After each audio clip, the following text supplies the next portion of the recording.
Quick rental নিয়ে আদালতে কেন প্রশ্ন তোলা যাবে না, দায় মুক্তির বৈধতা নিয়ে হাইকোর্টের রুল, পছন্দের ব্যক্তিদের সুবিধা দেয়া নিয়েও প্রশ্ন।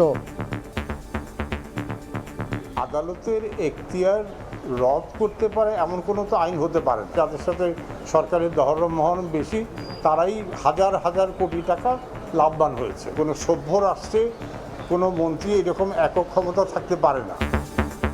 সাবেক বিদ্যুৎ প্রতিমন্ত্রী নসরুল হামিদ সহ ২৬ মন্ত্রী এমপির দেশ ত্যাগে নিষেধাজ্ঞা, আনোয়ার হোসেন মঞ্জু গ্রেফতার, হত্যা মামলায় হাজী সেলিম ৫ দিনের রিমান্ডে। কিভাবে সাইফুল্লাহ হত্যা হলো, পরিকল্পনা, সহায়তা এবং ষড়যন্ত্রে কারা জড়িত, এই বিষয়গুলি উদ্ঘাটন করার জন্য তাকে আরও জিজ্ঞাসাবাদ করা প্রয়োজন। আসামির বিরুদ্ধে ৫ দিনের রিমান্ড মঞ্জুর করেন। সুনির্দিষ্ট কোনো অভিযোগ নাই, সুতরাং আমার এই আসামির বিরুদ্ধে এই রিমান্ডের কোনো যৌক্তিক কোনো কারণ নাই। দেখছিলেন প্রধান শিরোনাম, সন্ধ্যার সময় সঙ্গে আছি আমি সজল মিত্র রিচার্ড। এবার অন্যান্য শীর্ষ সংবাদ। আওয়ামী লীগের আমলে সব নির্বাচনই ছিল পাতানো, আগে থেকেই ঠিক করা হতো ফলাফল, অভিযোগ জাতীয় পার্টি চেয়ারম্যানের, জিম্মি করে ভোটে যেতে বাধ্য করার দাবি। কাল থেকে খুলছে ঢাকা মেডিকেল সহ সব হাসপাতালের বহির্বিভাগ, সুরক্ষা আইন ও স্বাস্থ্য পুলিশ নিয়োগের দাবি আন্দোলনকারী চিকিৎসকদের, মামলায় ২ জন আটক। সাভার গাজীপুরে শ্রমিক অসন্তোষ তৈরির চেষ্টায় বহিরাগতরা, শ্রম ও স্বরাষ্ট্র উপদেষ্টার সঙ্গে বিজিএমইএ নেতাদের বৈঠক, রাত থেকে সেনাবাহিনী সহ যৌথ অভিযানের সিদ্ধান্ত।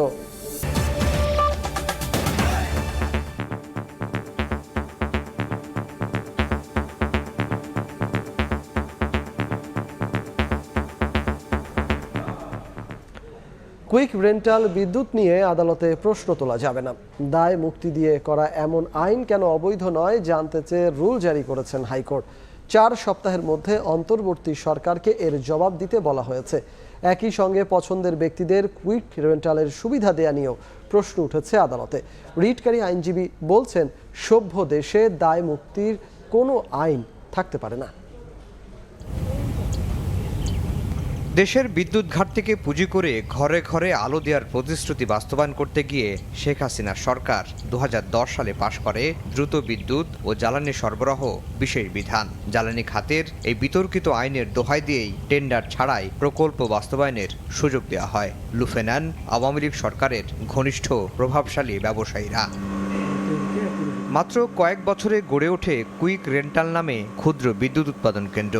১ দশক ধরে এমন উদ্যোগের মাধ্যমে ব্যাপক লুটপাট চালানোর অভিযোগ ওঠে। বছরে ৭০ থেকে ৭৫% সময় বসিয়ে রাখা হলেও উৎপাদন ক্ষমতার উপর ভিত্তি করে দেয়া হয় হাজার হাজার কোটি টাকার ক্যাপাসিটি চার্জ। এই নিয়ে যাতে কেউ আদালতে প্রশ্ন তুলতে না পারে সেই পথও বন্ধ করে আওয়ামী লীগ সরকার। সোমবার কুইক রেন্টাল বিদ্যুৎ প্রকল্পকে দায়মুক্তির বৈধতা চ্যালেঞ্জ করে করা রিটের শুনানি হয় উচ্চ আদালতে। প্রশ্ন ওঠে পছন্দের ব্যক্তিদের কুইক রেন্টালের সুবিধা দেয়া নিয়ে। শুনানি শেষে ৪ সপ্তাহের মধ্যে এ বিষয়ে সরকারের কাছে জানতে চেয়েছেন আদালত। কাকে কন্ট্রাক্ট বা চুক্তি দেওয়া হচ্ছে বা কত টাকায় চুক্তি নেওয়া হচ্ছে, এইসব ব্যাপারে কোনো আদালতের শরণাপন্ন হওয়া যাবে না। তো আদালতের এখতিয়ার রদ করতে পারে এমন কোনো তো আইন হতে পারে না। অসীম ক্ষমতা থেকে লাভবান হয়েছে গত সরকারের যারা দোসর ছিল, এটা বিভিন্ন ব্যবসা প্রতিষ্ঠান যাদের সাথে সরকারের দহরম বেশি তারাই হাজার হাজার কোটি টাকা লাভবান হয়েছে। রিটকারী আইনজীবী বলেন, সভ্য দেশে দায় মুক্তির কোনো আইন থাকতে পারে না। বিদ্যুৎ কেন্দ্রগুলি মন্ত্রীর একক বিবেচনায় সে যাকে ইচ্ছা তাকে যত টাকা ইচ্ছা তত টাকায় চুক্তি করার ক্ষমতা দেওয়া হয়েছে, যেটা অবশ্যই এটা মানে কোনো সভ্য রাষ্ট্রে কোনো মন্ত্রী এরকম একক ক্ষমতা থাকতে পারে না। বেসরকারি গবেষণা সংস্থা সিপিডির হিসেবে গত ১৪ বছরে কুইক রেন্টাল বিদ্যুৎ কেন্দ্র থেকে ৯/৬ হয়েছে ১,০৫,০০০ কোটি টাকা। আফজাল হোসেন, সময় সংবাদ, ঢাকা। এবার সাবেক মন্ত্রী আনোয়ার হোসেন মঞ্জুকে রাজধানীর ধানমন্ডি থেকে গ্রেফতার করেছে মহানগর গোয়েন্দা পুলিশ। তার বিরুদ্ধে 5টি হত্যা মামলা রয়েছে। এদিকে কলেজ ছাত্র খালিদ সাইফুল্লাহ হত্যা মামলায় গ্রেপ্তার হাজী সেলিমকে 5 দিনের রিমান্ডে নিয়েছে লালবাগ থানা পুলিশ। এছাড়া দুদকের পৃথক 2 আবেদনে 26 সাবেক মন্ত্রী এমপিকে দেশ ত্যাগে নিষেধাজ্ঞা দিয়েছেন আদালত। আদালতে এবার ঢাকার আলোচিত সাবেক সংসদ সদস্য হাজী মোহাম্মদ সেলিম। রোববার রাতে বংশাল থেকে গ্রেফতারের পর সোমবার ঢাকার চিফ জুডিশিয়াল ম্যাজিস্ট্রেট আদালতে তোলা হয় তাকে। আইডিয়াল কলেজের প্রথম বর্ষের ছাত্র খালিদ হাসান সাইফুল্লাহ হত্যা মামলায় হাজী সেলিমের 10 দিনের রিমান্ড আবেদন করেন লালবাগ থানা পুলিশ। শুনানি শেষে আদালত 5 দিনের রিমান্ড মঞ্জুর করেন। আমাদের যে দণ্ডবিধি আছে সেখানে বলা আছে যে মদতদাতা সহায়তাকারী যে ঘটনা ঘটায় তার যে অপরাধ যে শাস্তি ওই ষড়যন্ত্রকারী মদতদাতা এবং সহায়তাকারীর একই অপরাধে সে অপরাধী। সেই হিসাবে এই হাজী সেলিম এই হত্যার সঙ্গে আরও অন্য রেজার নামে যারা তার হত্যার সঙ্গে ষড়যন্ত্রের সঙ্গে তারা জড়িত। একটা মার্ডার মামলার মধ্যে উনার সুনির্দিষ্ট কোনো অভিযোগ নাই, সুতরাং আমার এই আসামির বিরুদ্ধে এই রিমান্ডের কোনো যৌক্তিক কোনো কারণ নাই। এদিকে সাবেক মন্ত্রী আনোয়ার হোসেন মঞ্জুকে সোমবার বিকেলে রাজধানীর ধানমন্ডির একটি বাড়ি থেকে গ্রেফতার করেছে মহানগর গোয়েন্দা পুলিশ। তার বিরুদ্ধে এখনো পর্যন্ত 5টি হত্যা মামলা রয়েছে। অন্যদিকে ক্ষমতাচ্যুত আওয়ামী লীগ সরকারের আরও 18 মন্ত্রী এবং 8 সংসদ সদস্যের দেশত্যাগে নিষেধাজ্ঞা দিয়েছেন আদালত। দুর্নীতি দমন কমিশন দুদকের পক্ষ থেকে পৃথক 2 আবেদনের প্রেক্ষিতে সকালে ঢাকা মেট্রোপলিটন সিনিয়র স্পেশাল জজ মোহাম্মদ আসামস জগলুল হোসেনের আদালত এই নির্দেশ দেন। নিষেধাজ্ঞার আওতায় আছেন সাবেক বিদ্যুৎ, জ্বালানি ও খনিজ সম্পদ প্রতিমন্ত্রী নসরুল হামিদ, নৌ পরিবহন প্রতিমন্ত্রী খালিদ মাহমুদ চৌধুরী, ধর্মমন্ত্রী ফরিদুল হক খান, প্রাথমিক ও গণশিক্ষা প্রতিমন্ত্রী জাকির হোসেন, প্রবাসী কল্যাণ মন্ত্রী ইমরান আহমেদ। সাবেক সংসদ সদস্যদের মধ্যে আছেন নাবিল আহমেদ, শহীদুল ইসলাম, মেহের আফরোজ, আবু সাইদ আল মাহমুদ স্বপন ও শেখ হেলাল উদ্দিন। তাসনিয়া নিশাত, মিম, সময় সংবাদ, ঢাকা। বিডিআর হত্যাকাণ্ডের পুনঃতদন্ত প্রক্রিয়া শিগগিরই শুরু হবে বলে জানিয়েছেন স্বরাষ্ট্র উপদেষ্টা জাহাঙ্গীর আলম চৌধুরী। সাবেক সেনা কর্মকর্তা হিসেবে তিনি নিজেও এ ঘটনার বিচার চান। সচিবালয়ে সাংবাদিকদের সঙ্গে আলাপকালে একথা বলেন উপদেষ্টা। ছাত্র জনতার গণ অভ্যুত্থানে আওয়ামী লীগ সরকারের পতনের পর 15 বছর আগে হওয়া হত্যাযজ্ঞের নেপথ্যের অপরাধীদের বিচারের দাবি জানান নিহতের স্বজনরা। এরই মধ্যে এ ঘটনায় বিডিআরের উপসহকারী পরিচালক মোহাম্মদ আব্দুর রহিমের কারাগারে মৃত্যুর ঘটনায় সাবেক প্রধানমন্ত্রী শেখ হাসিনা সহ 11 জনের বিরুদ্ধে হত্যা মামলা দায়ের করা হয়েছে। সোমবার সকালে সচিবালয়ে এ বিষয়ে গণমাধ্যমের সঙ্গে কথা বলেন স্বরাষ্ট্র উপদেষ্টা। জনগণের অধিকার, সুশাসন ও ন্যায় বিচার প্রতিষ্ঠায় বর্তমান সরকার বদ্ধপরিকর উল্লেখ করে লিখিত বক্তব্যে তিনি বলেন, সেনাবাহিনীর একজন প্রাক্তন সদস্য হিসেবে বিডিআর হত্যাকাণ্ডের ন্যায় বিচার চান তিনি। বর্তমান সরকার জনগণের অধিকার, সুশাসন ও ন্যায় বিচার প্রতিষ্ঠায় বদ্ধপরিকর। শুধু স্বরাষ্ট্র উপদেষ্টা হিসাবে একজন সাধারণ নাগরিক ও সেনাবাহিনীর প্রাক্তন সদস্য হিসাবে আমি বিডিআর হত্যাকাণ্ডের ন্যায় বিচার চাই। শিগগিরই এই হত্যাকাণ্ডের পুনঃতদন্ত ও ন্যায় বিচার প্রক্রিয়া শুরু হওয়ার কথাও জানান স্বরাষ্ট্র উপদেষ্টা। সঠিকভাবে এই হত্যাকাণ্ডের পুনঃতদন্ত ও ন্যায় বিচার প্রক্রিয়া শীঘ্রই শুরু করা হবে। তবে এ বিষয়ে সাংবাদিকদের কোনো প্রশ্ন গ্রহণ করেননি স্বরাষ্ট্র উপদেষ্টা। প্রসূন আশিস, সময় সংবাদ, ঢাকা। রোহিঙ্গা প্রত্যাবাসন সহ বাংলাদেশের অন্তর্বর্তী সরকারকে সব ধরনের সহায়তা দেওয়া হবে বলে আশ্বস্ত করেছে যুক্তরাষ্ট্র। সকালে ঢাকায় নিযুক্ত যুক্তরাষ্ট্রের চার্চ দ্য অ্যাফেয়ার্স হেলেন লাফাভ প্রধান উপদেষ্টার সঙ্গে সৌজন্য সাক্ষাৎ করেন। রাষ্ট্রীয় অতিথি ভবন যমুনায় হওয়া বৈঠকে স্বাস্থ্য, শিক্ষা, শ্রম, সুশাসন ইস্যুতে যুক্তরাষ্ট্রের সহযোগিতার কথা পুনর্ব্যক্ত করেন হেলেন। জানান, ঢাকায় দূতাবাসে ভিসা সহ অন্যান্য স্বাভাবিক কার্যক্রম শুরু হয়েছে। এ সময় ডক্টর মোহাম্মদ ইউনূস বলেন, রাষ্ট্রের গুরুত্বপূর্ণ সংস্কার শেষে যথাসময়ে বাংলাদেশে জাতীয় নির্বাচন অনুষ্ঠিত হবে। এস আলমের গাড়িতে চড়ে নিজ এলাকায় সংবর্ধনা নেয়ার ঘটনায় দুঃখ প্রকাশ করলেন বিএনপি নেতা সালাউদ্দিন আহমেদ। বলেন, আবেগঘন পরিবেশে কার গাড়িতে উঠেছিলেন তা জানতেন না। এ ঘটনায় ব্যাখ্যা চেয়েছে দলটি। এদিকে গণহত্যার অপরাধে শেখ হাসিনার বিচারের দাবি জানিয়ে দলটির অন্য নেতারা বলেছেন, আওয়ামী লীগ নেতাকর্মীদের হাতে থাকা অবৈধ অস্ত্র উদ্ধার করে দেশের মানুষকে রক্ষা করতে হবে। এস আলমের গাড়িতে চড়ে নিজ এলাকায় সংবর্ধনা নিয়েছেন বিএনপির স্থায়ী কমিটির সদস্য সালাউদ্দিন আহমেদ। এমন খবর প্রকাশের পর গণমাধ্যমের সামনে দলটির অন্যতম নীতি নির্ধারক একটি সংবাদ প্রকাশিত হয়েছে যে আমি সোমবার দুপুরে গুলশানের নিজ বাসায় সংবাদ সম্মেলনে এ ঘটনায় দুঃখ প্রকাশ করেন তিনি। বলেন, অনাকাঙ্ক্ষিতভাবে এস আলম গ্রুপের এক কর্মীর গাড়িতে চড়েছিলেন তিনি, তবে জানতেন না গাড়িটি কার। আমি তখন অনেকটা আবেগাপ্লুত ছিলাম।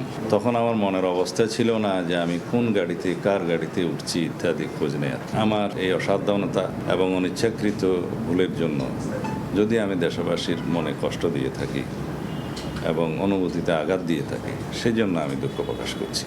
একই দিন নয়াপল্টনে বিএনপির কেন্দ্রীয় কার্যালয়ের সামনে বন্যার্তদের মাঝে ত্রাণ সামগ্রী বিতরণ কর্মসূচির উদ্বোধন করেন বিএনপির সিনিয়র যুগ্ম মহাসচিব অ্যাডভোকেট রুহুল কবির রিজভী। এ সময় তিনি বলেন, ভারত বাংলাদেশের মানুষের কথা ভাবে না, তারা ভাবে শেখ হাসিনার কথা। শেখ হাসিনার পরিবারের সদস্যরা বিদেশে কি করছেন এবং তাদের আয়ের উৎস কি তা নিয়েও প্রশ্ন তোলেন রিজভী। আপনারা থোড়াই কেয়ার করে আপনারা শেখ হাসিনাকে সমর্থন দিয়ে গেছেন, তার মানে কি শেখ হাসিনা থাকলে ভারত তার খবরদারি করতে পারবে বাংলাদেশের উপর।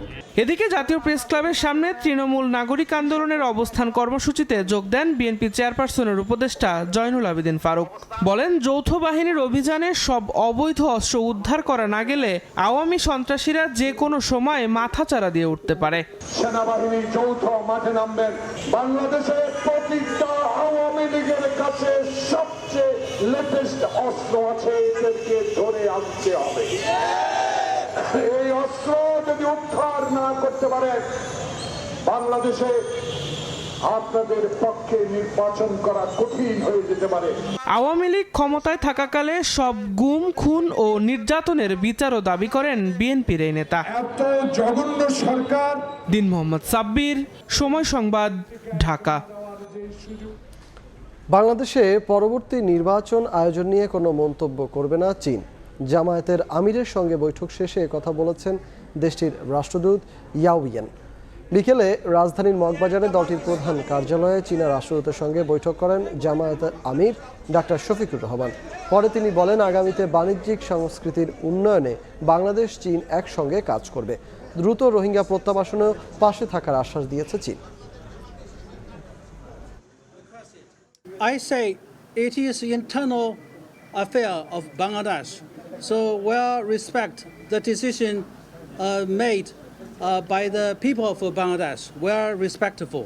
দুই দেশের স্বার্থ সংশ্লিষ্ট ব্যাপারে আমরা কথা বলেছি, কিভাবে চায়না এবং বাংলাদেশ আরও কাছাকাছি এসে আমরা একসাথে কাজ করতে পারি। আমাদের শিক্ষা, সংস্কৃতি, ডেভেলপমেন্ট এই সব ক্ষেত্রেই আমরা একসাথে এগিয়ে যেতে পারি, সেই বিষয়গুলো আলোচনা হয়েছে।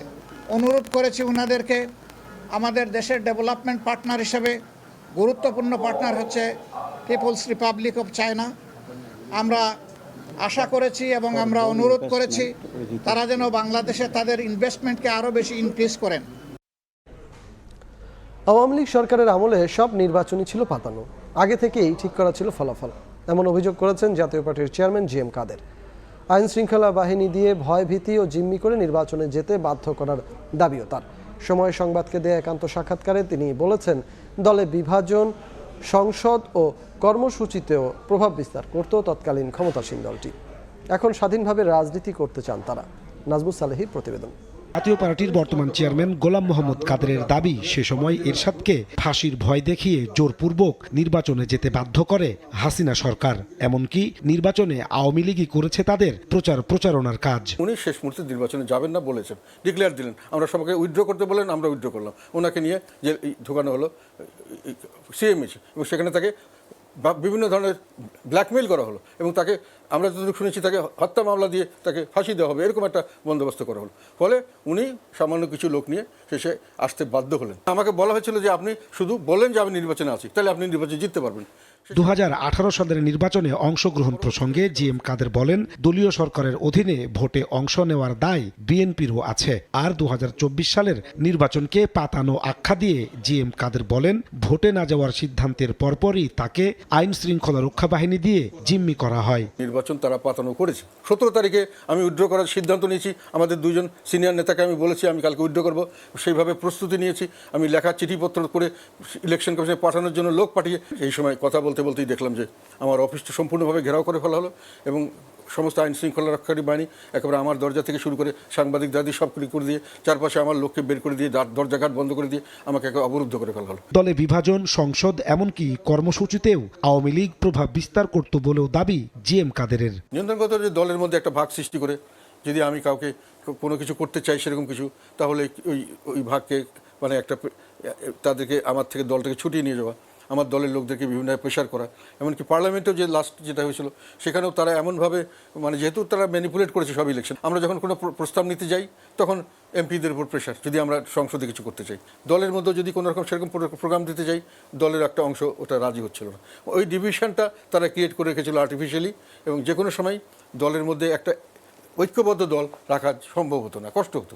ওইটা রাখতে গিয়ে অনেক সময় অনেক কিছু কম্প্রোমাইজ করতে হতো। ছাত্র জনতার অভ্যুত্থানের পর স্বাধীনভাবে রাজনীতির প্রত্যয় জাতীয় পার্টির চেয়ারম্যান জিএম কাদেরের। তখন নির্বাচন আমরা যদি নাও যেতাম হয়তো জাতীয় পার্টির আরেকটা অংশ যেত। নাজমুস সালেহী, সময় সংবাদ, ঢাকা।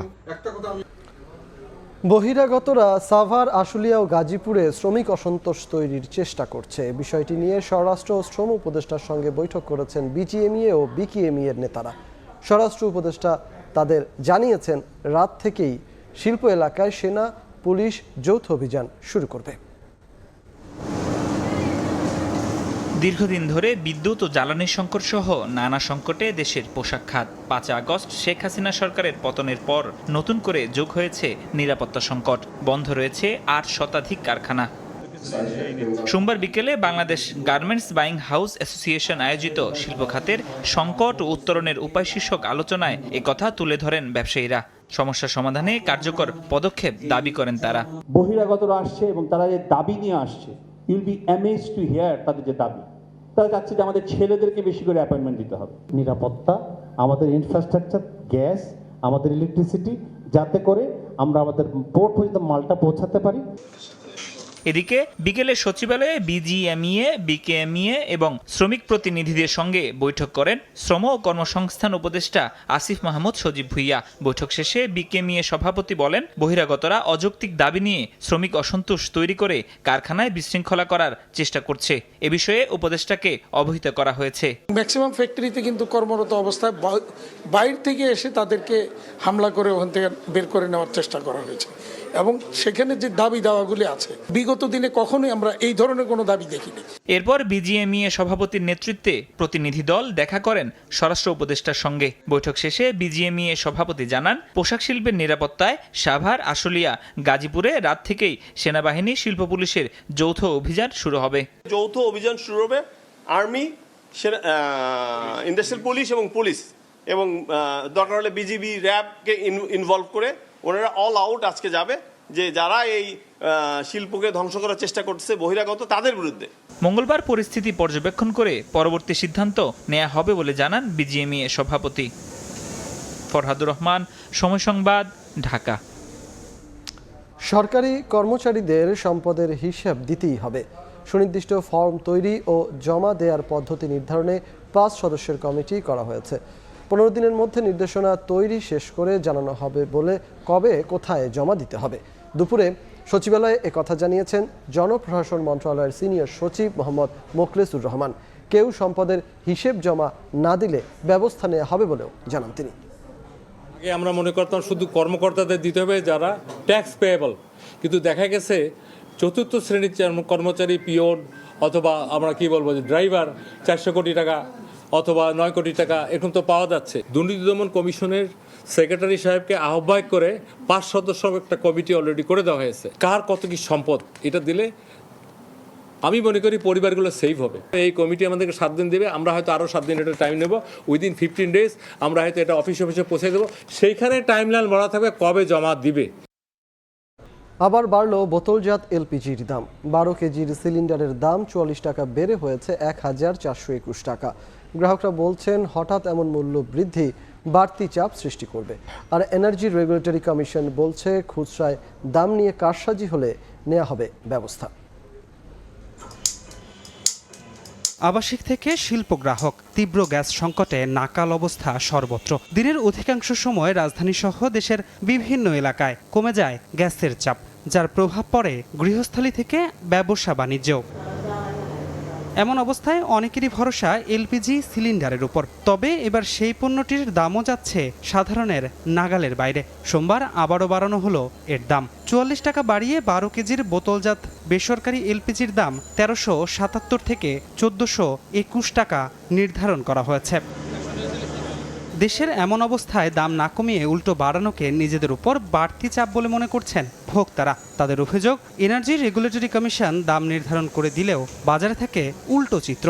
কোনো কিছুরও তো আর দাম বাড়ানো হয় নাই, তো যে কোনো একটা জিনিসের দাম বাড়তেছে, এই যে এলপি গ্যাসের দাম বাড়তেছে, এটা এখন আমাদের পক্ষে প্রেশার হচ্ছে না। এখন তো কোনো লুটপাট নাই, তো এখন দাম কমে না কেন? আমরা তো সঠিক দামে পাচ্ছি না, মানে ওরা দাম বাড়াইলো। যার থেকে আমরা গ্যাস নিই সে যদি দাম না কমায় আর সে যদি কমে না কিনতে পারে তাহলে তো আমাদেরকে আর কমে দিতে পারতেছে না। তবে বাংলাদেশ এনার্জি রেগুলেটরি কমিশনের নবনিযুক্ত প্রধান জানান, কমিশন পুনর্গঠনের পর খুচরা পর্যায়ে বোতলজাত এলপিজির দাম বাড়িয়ে কেউ কারসাজি করতে চাইলে ভোক্তা অধিকার সংরক্ষণ অধিদপ্তরকে সঙ্গে নিয়ে প্রয়োজনীয় ব্যবস্থা নেওয়া হবে। এখানে লাইসেন্সিং প্রক্রিয়ার বিষয় আছে, বিধিগত বিষয় আছে, এটা আমরা পরীক্ষা করে দেখব। দ্য পয়েন্ট ইজ টেকেন, আমরা এটা কমিশনে আলোচনা করব এবং কিভাবে ভোক্তা অধিকারকে নিয়ে মোবাইল কোর্ট আইন প্রয়োগ করে, এটা একটু আগে আলাপ করছিলাম আমরা যে এই আইনটা মোবাইল কোর্ট আইনের শিডিউলে নেই, শিডিউলে যদি নেওয়া যায় দ্যাট উইল হেল্প আস। এছাড়া গ্যাস বিদ্যুতের পাশাপাশি জ্বালানি তেলের মূল্য নির্ধারণেও নির্বাহী আদেশের বদলে আইন অনুযায়ী নিজেরা কাজ করতে আগ্রহী বলে জানান বিইআরসির চেয়ারম্যান। যে সামনে আমরা ধ্রুব ব্যানার্জি, সময় সংবাদ, ঢাকা। এ পর্যায়ে শীর্ষ সংবাদ জানিয়ে দিচ্ছি আরেকবার। কুইক রেন্টাল নিয়ে কেন প্রশ্ন তোলা যাবে না, দায় মুক্তির বৈধতা নিয়ে রুল। ২৬ মন্ত্রী এমপির দেশ থেকে নিষেধাজ্ঞা, আনোয়ার হোসেন মঞ্জু গ্রেপ্তার, হাজি সেলিম রিমান্ড। এবং সাভার গাজীপুরে শ্রমিক অসন্তোষ তৈরির চেষ্টায় বহিরাগতরা, শ্রম ও স্বরাষ্ট্র উপদেষ্টার সঙ্গে বিজিএমইএ নেতাদের বৈঠক, রাত থেকে সেনাবাহিনী সহ যৌথ অভিযানের সিদ্ধান্ত।